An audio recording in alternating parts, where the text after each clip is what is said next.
Alors, bonjour à tous. Moi j'ai déjà mal parce qu'on vient de parler d'étudiants en Polytech. Je peux même pas dire que j'étais étudiant en Polytech. C'est étudiant ISIM, donc merci pour le cadeau d'entrée, quoi. Avec Daniel, on fait partie d'une équipe d'ingénierie technique au sens strict du terme.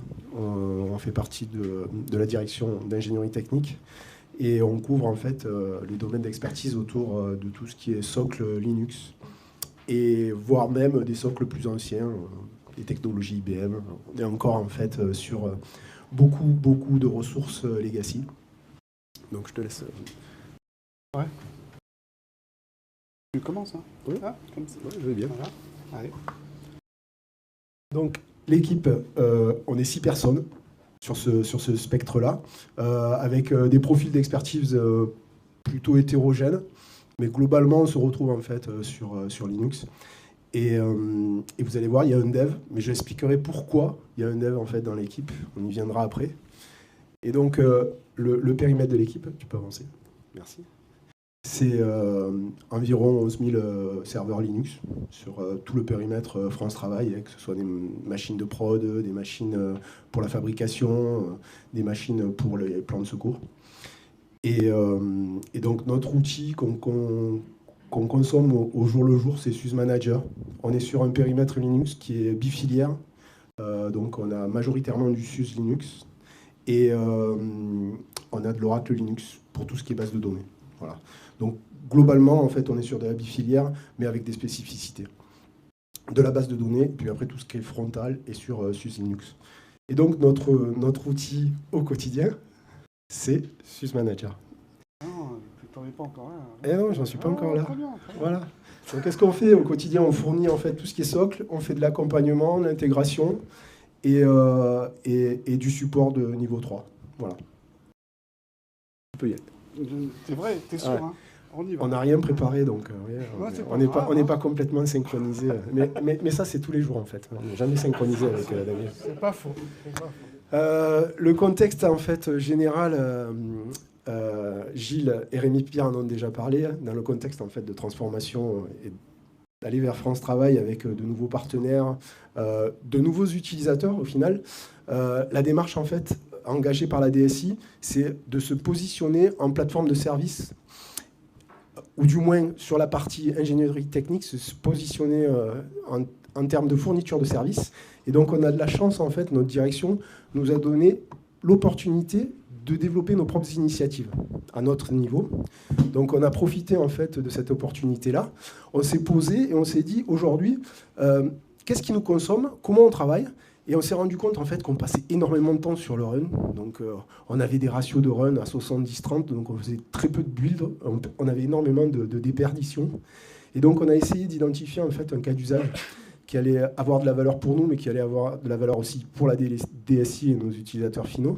Et donc, on s'est dit, on va travailler cette notion de patching, parce qu'on était en charge du patching. On s'est dit, il faut absolument qu'on se libère de ça, parce que tous les 2 mois, on passait 15 jours sur des campagnes de patch, à faire des allers-retours avec l'exploitation, avec les impacts sur les utilisateurs finaux, parce qu'il y avait énormément de travail de coordination, et ça faisait sens, en fait, qu'on trouve un moyen de fluidifier, en fait, ce sujet-là, aussi bien pour les utilisateurs que pour nous. Donc, à partir de ce constat, on s'est dit quoi? On a des marges de manœuvre. Qu'est-ce qu'on peut faire? À la DSI, il y avait déjà, en fait, la plateforme DevOps à disposition, mais on s'est dit, on va prendre une posture, en fait, d'équipe produit. Donc on s'est mis, en fait, à la place d'une équipe qui développe une application métier, et on s'est dit, on va aller consommer des services de la plateforme DevOps, et on va développer, en fait, nos propres API en consommant ces services.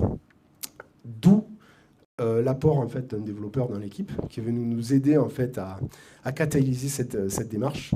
Et donc on est parti à partir du starter kit de la plateforme DevOps, de la démarche TMJ, et on s'est dit, on va essayer de suivre ce chemin, en fait, d'équipe produit. Et du coup, je te laisse la même pour... Tu fais pas les autres, là? Là, tu vois, t'as encore 3 trucs, là. Ah oui, c'est vrai, je peux les faire, ouais. C'était ça, hein? Ouais, j'étais dessus. Quand le slide est terminé, c'est à moi. Ouais, j'étais dessus, mais bon, le slide... Donc, si je reviens dessus, le cas d'usage, j'en ai parlé, la partie patching. Ça, tu l'as dit, en fait. La consommation des services DevOps, j'en ai parlé aussi, et l'exposition d'une API, la finalité, en fait, pour les utilisateurs, le but, c'était en fait de donner cette capacité aux exploitants de gérer en fait ces campagnes de bout en bout, mais c'est surtout aussi de se préparer à être beaucoup plus réactif sur des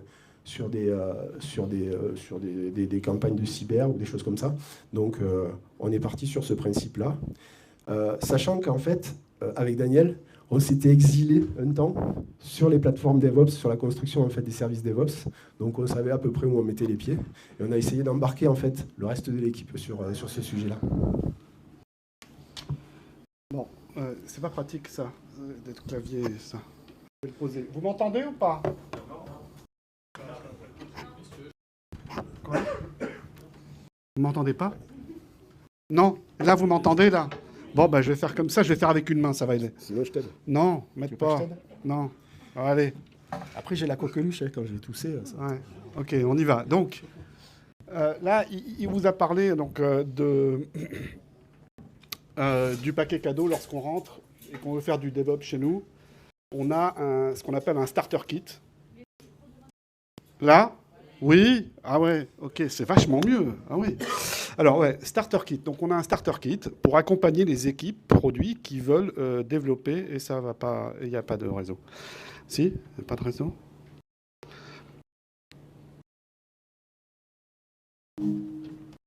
Si, voilà. OK.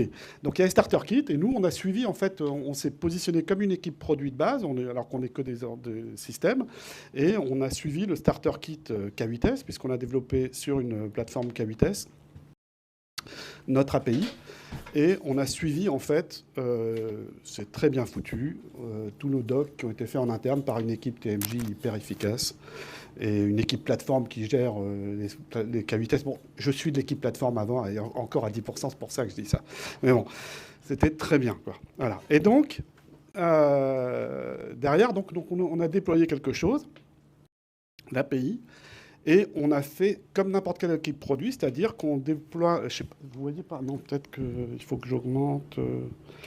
comment on fait pour... hop, voilà. Non, c'est pas...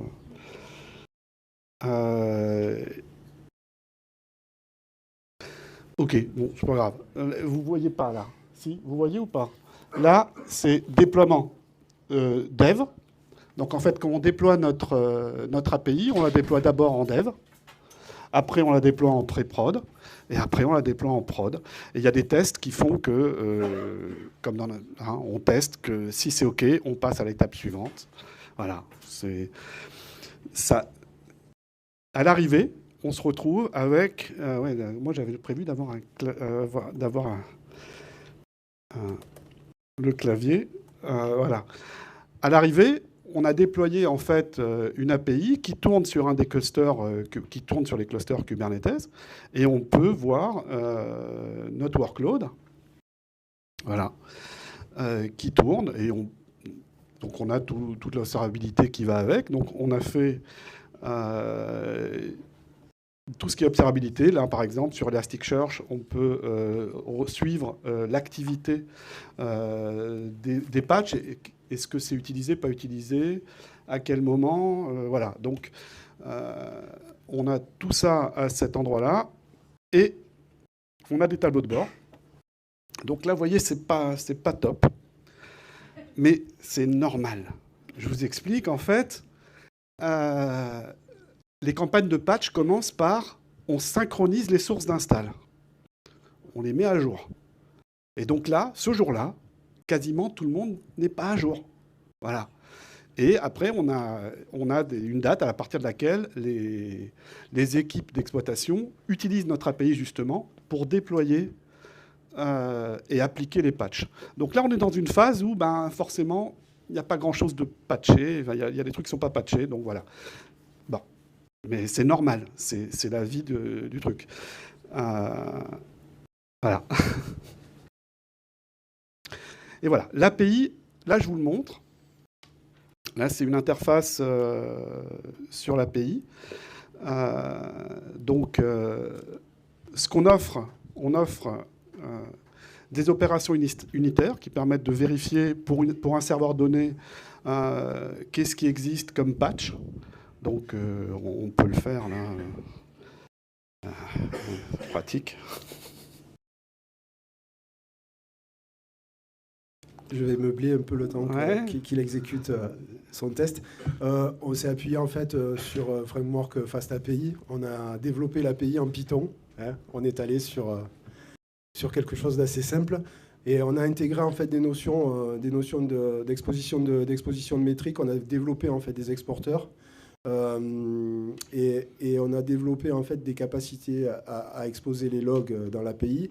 Et surtout, on est venu en fait sécuriser l'accès à cette API en se connectant sur nos Active Directory, de façon à pouvoir distribuer en fonction des capacités qu'on allait exposer et des responsabilités de chacune des équipes. Donc aujourd'hui, en fait, les personnes en fait qui peuvent se connecter sur cette API et venir appliquer en fait des patchs sur les serveurs sont des personnes habilitées à venir appliquer ces patchs. Voilà. Il y a des services qui sont ouverts, mais les services en fait critiques, on les a restreints aux personnes qui ont le contrôle sur. Donc c'est simple, service critique, c'est quand vous voyez ce petit cadenas. Là, ça veut dire qu'il faut être authentifié. Donc ça veut dire interroger pour savoir est-ce que tel serveur a besoin d'être patché. On s'en fout, tout le monde peut le savoir. Le fait de lancer le patch, là par contre, il faut forcément avoir les droits. Donc vous voyez, là je l'ai lancé sur un serveur. Et pour ce serveur, j'ai la liste des patchs qui doivent être appliqués pour qu'il aille bien, quoi. Voilà. Voilà. Donc après, on a les statuts des patchs. Lorsqu'on lance un patch, on a un ID. Mais tout ça, c'est-à-dire qu'ils sont censés faire des développements derrière pour utiliser. Ils n'utilisent pas vraiment cette interface. Ils ont écrit des scripts qui utilisent l'API pour faire les patchs sur des listes de serveurs qu'ils ont.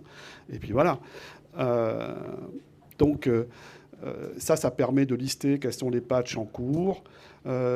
Lorsqu'un CVE sort, on peut interroger, on met le CVE là et on voit quel est l'impact.